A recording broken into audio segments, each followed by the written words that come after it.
Welcome to John Gets Games. Today, I'm going to talk about Hansa Teutonica.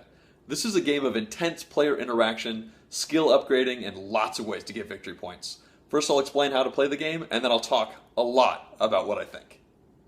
Alright, so how do we play Hansa Teutonica? To begin with, I'm going to try and do a general overview of the game and try not to go into too many of the specific rules, just to give an idea of how it plays. So, at its core, this game is about getting cubes and discs out onto this big board here, and it really all comes down to this player area that you have in front of you. There are three important locations here. We have the supply up here, which are cubes and discs on top of your desk. We have the desk, that's kind of in the middle. It's got a bunch of cubes and discs on it and some stats. And then down below we have the stock, which is going to have cubes and potentially discs down there as well. So what we have here on this desk is the 5 different stats that the game tracks, and it does this in a really cool way, where it blocks the spots so that you can only see your current level of these 5 things. So we have keys here. I have 1 key value. We have privilege. I only have white. I don't have orange yet because it's covered. We have the book skill here. It starts at 2. We have the bag skill. It starts at 3. And then we have actions, which starts at 2. So you know the power of various things that you can do in the game based off of how many cubes are stuck on your player board. So let's jump right into a turn. On each person's turn, you take, well, you don't necessarily take 2 actions. In the beginning of the game, you take 2 actions on your turn. But as you start bumping some of these cubes off, you're going to be able to take 3, 4, or even 5 actions. So that's pretty powerful. So what are these action choices we have? We have the 5 different options listed at the bottom of our player board, and the first one is the simplest. That's to do a bag action. Where we look at our bag, we see the value that is the rightmost value that's uncovered. It's a 3. And we take that many cubes or discs from our stock and we bring them up to our supply. Boom, just like that. That's one action done. And what this does is it allows us to use these cubes and discs. We can't, in general, do anything with them when they're in their stock. The second action that we can do on our turn is we can take a cube or a disc and place them to any location, any empty location on any road on the board, on this big board here. So I could take this cube and put it, I don't know, here. There's no restrictions, so for instance, if there happened to be a blue on this road as well, that's fine. But for this action, you have to put it down into an empty spot. And you see that every single location on a road has a square and a circle indication, so that means you can put a square or a cube or a disc on any of those spots. So that is the just place action. So that's the second type of action we can do. The third type of action we can do is displacement.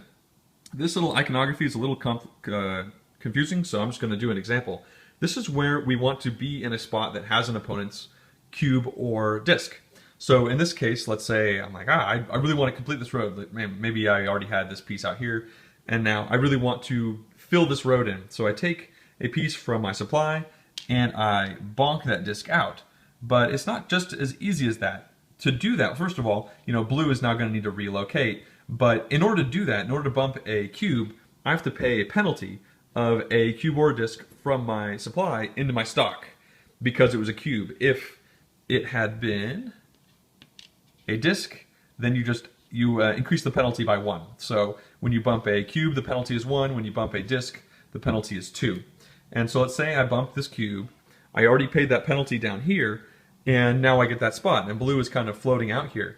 Blue is not necessarily unhappy now though, because first of all, for every penalty that you pay, the opponent gets to take that many cubes or discs from their stock, so the below area of their player board, and they get to add it to that cube or disc that just got bumped, and then they get to place it on an empty spot on a road that is adjacent to the road they just got bumped. So this road, or this road.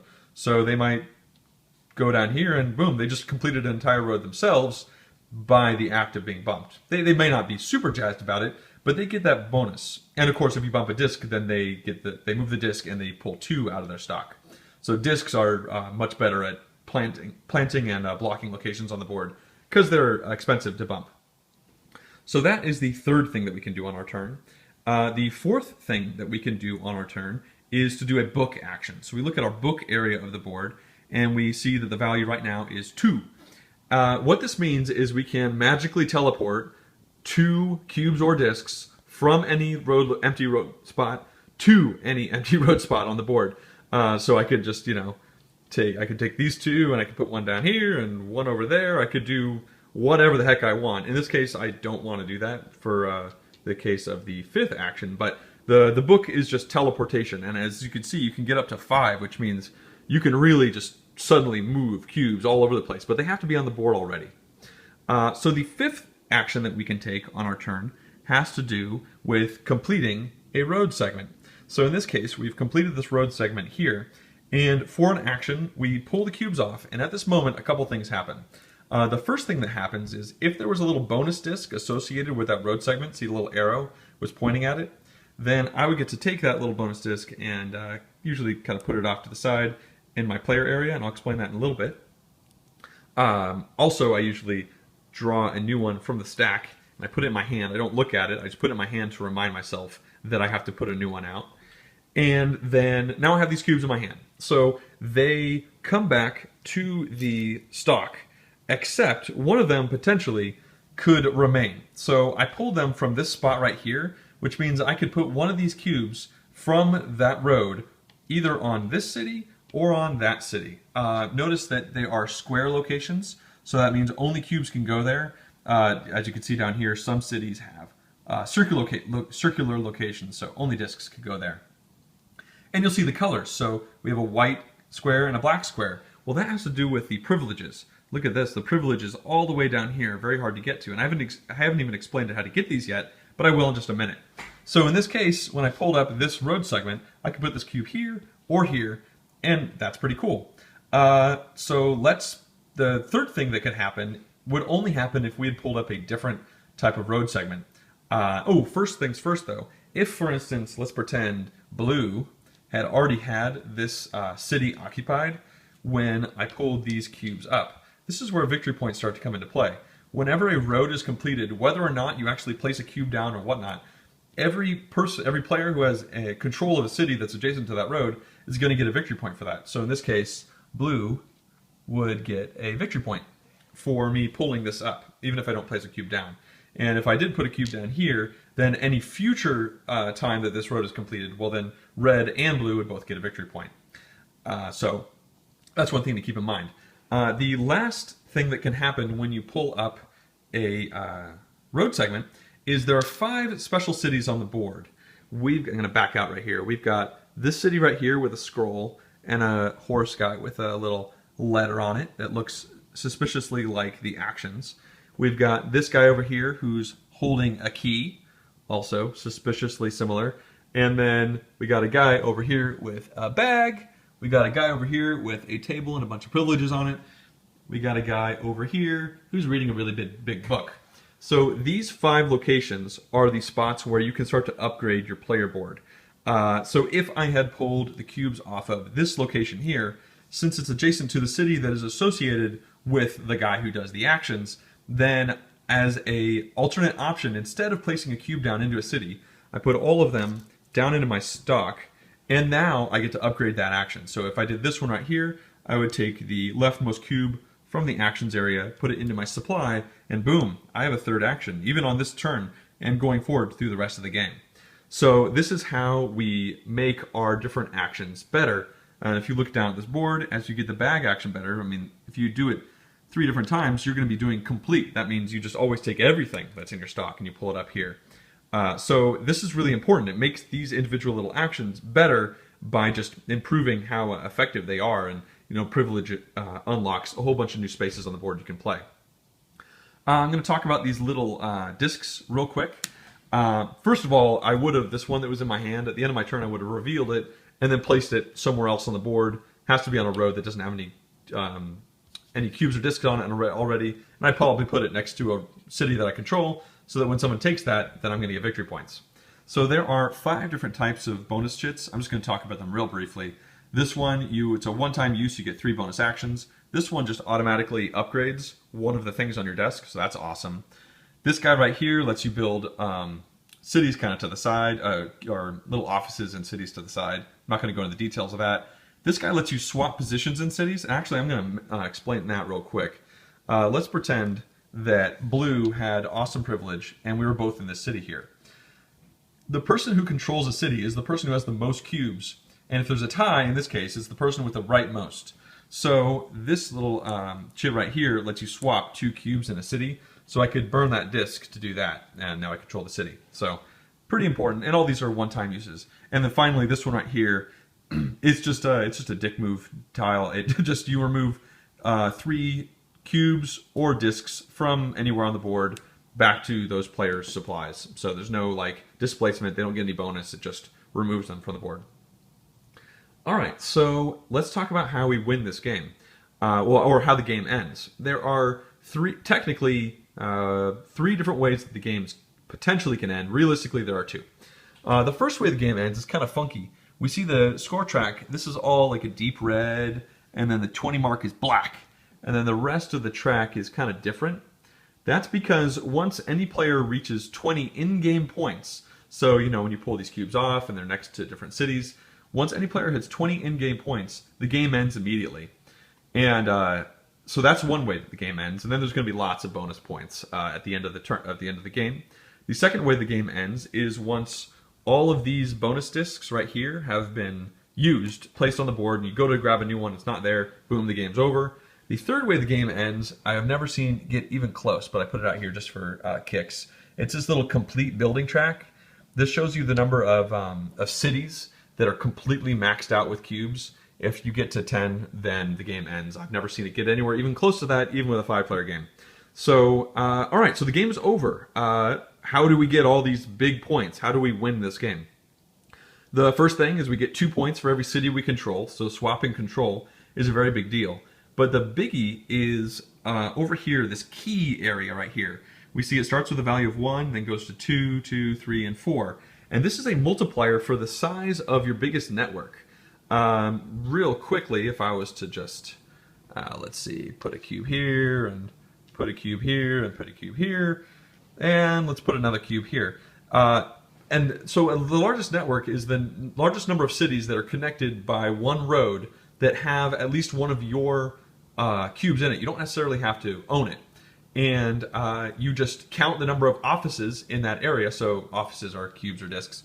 So in this case, I would say 1, 2, 3, 4, and then you multiply that by your key skill. So in this case, 1, I would get 4 points for that. If I had unlocked all the way over here, then that right there would have been 16 points, and a lot. You also get an exponential amount of victory points for the number of bonus discs that you've taken. When you spend them, you kind of put them over here, meat and potatoes. Kind of funny. And so there are points there too.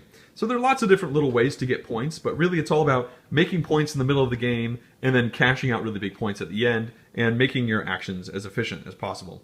One quick note, there's also a red city here and a red city here. You get 7 in-game points if you're able to connect them with just cities that have your offices in them. It happens rarely, but it's another way for the game to suddenly end. You know, if it ends at 20 points and someone gets 7 points, that often ends the game. All right, I'm going to jump over and tell you my review of this game. I'm going to start this review off by talking about some of the things that I really like about this game, shift into a couple neutral potential issues, and then go into a couple negatives. But spoiler alert, behind this bland-looking box and bland-looking board lies one of my favorite games of all time. So now I'm going to explain why I think it's so awesome. The first thing that really stands out about this game to me after playing it this many times is that every turn is so satisfying because every turn is about figuring out where the weakest link on the board is. You know, there's going to be cubes everywhere. They're going to be plugging up all the good stuff, but on your turn, there's always a little spot that you can jump into, a little crevice, a little weak spot on the board that no one else has maybe looked at, or maybe they've overlooked it and haven't really taken into account how good that might be at this exact moment to jump into. And those moments, finding those little spots, is just really, really great. And I love all of those moments. And that's one of the main reasons why I love every single turn for this game. Mechanically, I think that the displacement mechanism is the first standout, really interesting thing that creates everything else that's awesome about this game. Because it incentivizes people to get in other people's way, which turns this into a cutthroat, cube-pushing game where you're just constantly aggravating the person to your left, aggravating the person to your right, the person across the table from you just totally hoses you over. It's just one of those really, really intense, lots and lots of player interaction games, even though it might not look like it on first glance. And the reason for that, the incentivization of displacement, is that you actually get to be more efficient by getting in other people's way. If I was to put a cube over here, now in order for blue to get his action, they're going to have to displace me by sacrificing one of their cubes, which makes them a little less efficient. And I get to pull a cube from my stock out onto the board, which makes me more turn efficient or action efficient, because I don't have to pull that from here to here for an action, and then from here out here for an action. It just all kind of happens magically because my blue opponent decided it was in his best interest to get rid of me so that they could take this spot. The discs are also really interesting in that they double that penalty, so it costs 2 to displace a disc, and the other person gets a bonus of 2. And so sometimes you might want to put a disc down here to block someone, but that might almost over penalize the blue player, and they might say, well, you know what, I'm just going to take these cubes, and I'm going to go somewhere else, and I'm going to do something with them, because now paying 2 and giving you 2 is a little too much. Sometimes it isn't too much, and you can really make out with knowing when to drop these into people's way to really squeeze a lot of turn efficiency and groans out of that player, which is really, really great. The next thing I want to talk about is the player board that we have here, this kind of zone we have in front of us, and how interesting all these things all work together. First of all, the fact that we have this supply up here and the stock down here, and the way they interact for getting stuff going, getting stuff out on the board, is just really, really satisfying for me. You know, you have to spend actions to get the cubes and discs out of here, up here, so that you can use them. It's all about balancing, you know, what you can do on this turn, what you can do on multiple other turns. Sometimes you'll have a big setup turn where you might just bag twice, you know, pull, you know, 6 cubes out, you know, 3 times 2. Or, you know, if you start upgrading your bag, you can pull even more out to just set up for a big turn later, which happens early in the game. But if you've upgraded the bag a lot, well, you know, you can pull 7 or all of them out, and that really makes you turn efficient in that aspect. So upgrading these different tracks on your player board is also just really, really fascinating, and deciding, you know, when I pull these cubes off the board on one of these spots, do I want to, like, let's say for instance, I had this, and I was already at the 3 action spot, do I want to pull these off and pull this off right here, which is going to give me another 3, but gets me close to getting to 4 actions, or instead, do I want to just leave this cube behind here so that every time any other player in the future goes here to get more actions, I get a victory point? You're constantly thinking about essentially short-term versus long-term. You know, when do I want to cash out victory points from people versus needing to actually get my own little engine going, which I think is really fascinating.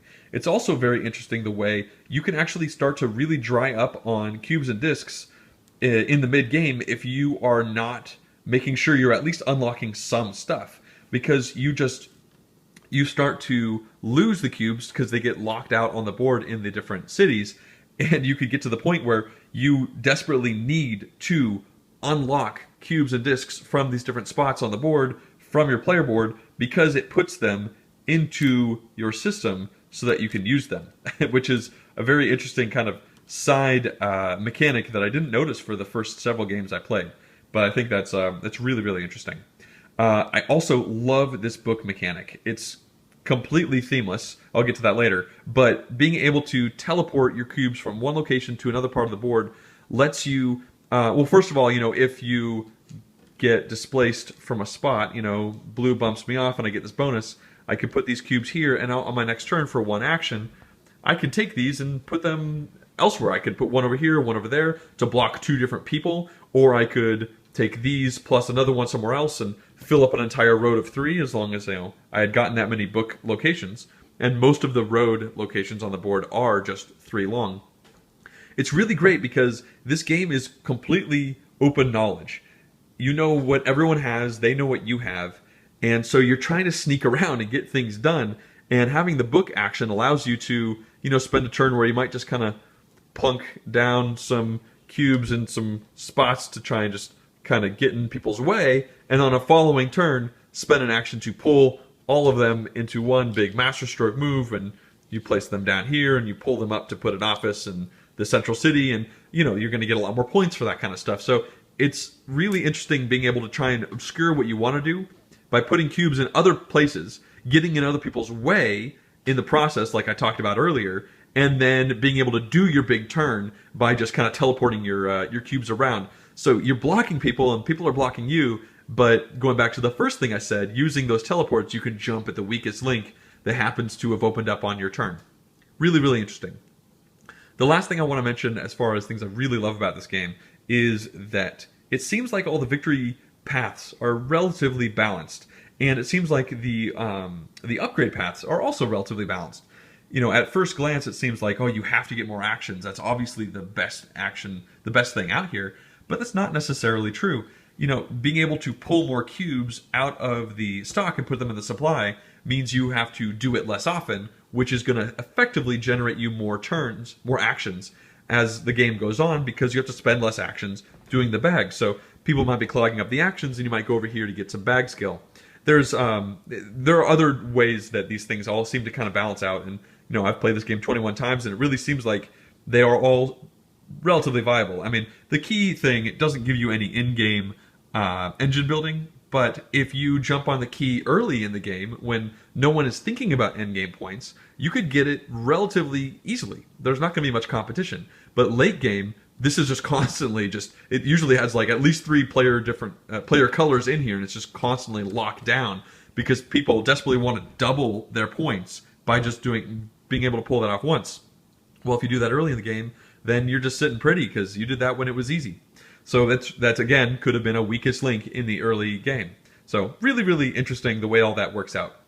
So now I'm going to shift over to a couple kind of neutral points that are potential issues, but they're not terribly bad. The first thing goes along with the balance I was just saying.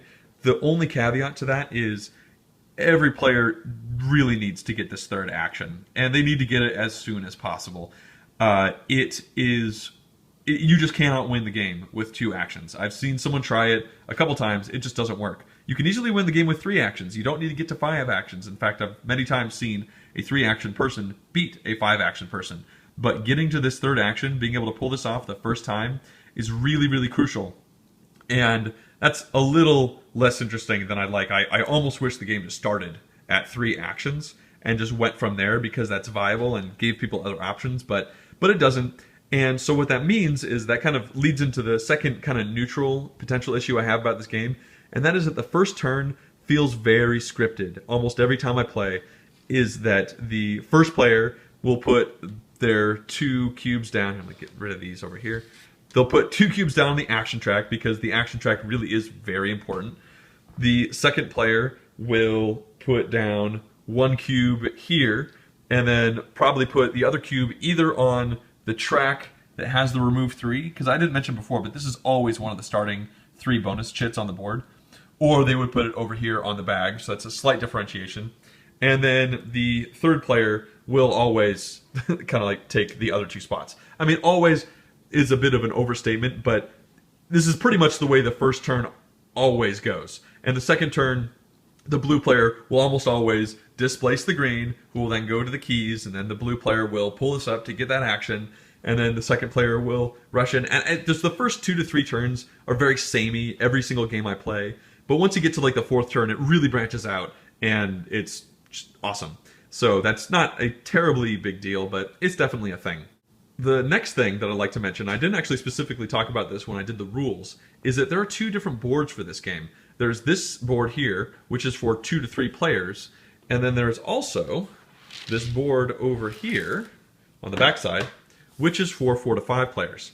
And they are different in a couple key ways. If you've been noticing on the other side, there's only 1 road that led up to the action spot, and we see here that in the 4 to 5 player game, there are 2 roads that come up to it. There's also 2 roads that go up to the privilege city, unlike the other side. And there's just more connections to be had on this board. But those are the 2 main differences. So when you do the scripted first turn for this side, then one person usually goes here, and then one person splits up between the both roads, and then the third person goes here, and then the 4th person usually jumps on wherever the minus the remove 3 tile is. So that's kind of how the scripting works over here, which is a little annoying, but it's I really like that they have 2 different boards for how the game plays, because this game is all about being tight and being on top of each other. What that means is that the 4-player game is a bit lacking. this game is best with 3 and 5. I'm not saying 4 players is bad. This is not a negative aspect to this game. This is in the neutral zone. Just with 4 players, you play on this map, and you're not in each other's way as much. And this game is all about getting in each other's way. So it's a little bit of a bummer when I play 4. I usually try and push for 3 players or push for 5 players, because that's when it's really, really nitty-gritty, just kind of punching each other in the face with these cubes. 5-player can get a little long, but I still love 5-player with this game. The last kind of neutral thing is, it's kind of annoying. I mentioned that you get exponential points for these chits, and the only place you can find that is on the rulebook right here, kind of on the side on page 20. So I really wish they just printed that on the board. They have this huge board. They could have easily put a little rubric.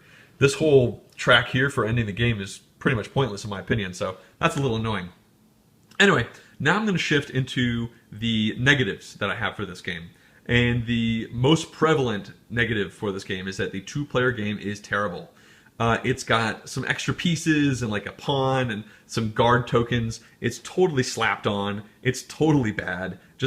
I've heard rumors that the expansion that's going to be forthcoming might fix that. I haven't heard the details. Just 2-player is terrible. Do not buy this game if you want to play it 2-player. 3 is just amazing. 5 is amazing. 4 is decent. Don't go with 2. Also, this is the first edition of the game. There have been a couple editions, but this rulebook is terrible. It was probably 8, 9, 10-ish games in by the time I could say that I was 100% playing this game right. I was playing many things wrong because the translation was just horrible. I think hopefully they fix that in the future, but there's lots of nitty-gritty little details, and it just takes many games before you can pretty much say, yes, I'm doing this correctly. And about a year in, I found I'd been doing something wrong for an entire year of playing this game, so that was a bit of a bummer. And the final thing that's probably really, really obvious that's a negative for this game is that it looks boring. It looks, this theme of like 1400s Germanic traders setting up offices in different cities is just terrible. You know, I put this up on the table and people run away screaming because they think it's going to be just the driest game they've ever played, when it isn't. It's a battle. It's slugging each other in the face. It's intense. It's interactive. And it just does not sell itself that way. It should be in space. It should be, I don't know, magicians, because you have teleporting. Like, the theme doesn't make any sense. Why are you able to read a book and then move cubes from over here to over here? The theme is just so bad and so anti to all of the mechanics. I really think if they'd packaged this up with a different theme, it could have sold even more. So that's a bit of a bummer. Anyway, I'm kind of scrambling to find negatives for this game. It is astonishing. It's a gem. One of my favorite Euro games. One of my favorite games, period. I will play it any day of the week, any day of the month. I love this game to pieces, and I hope you've enjoyed my review. If you have any questions or comments, let me know, and I'll see you guys next time.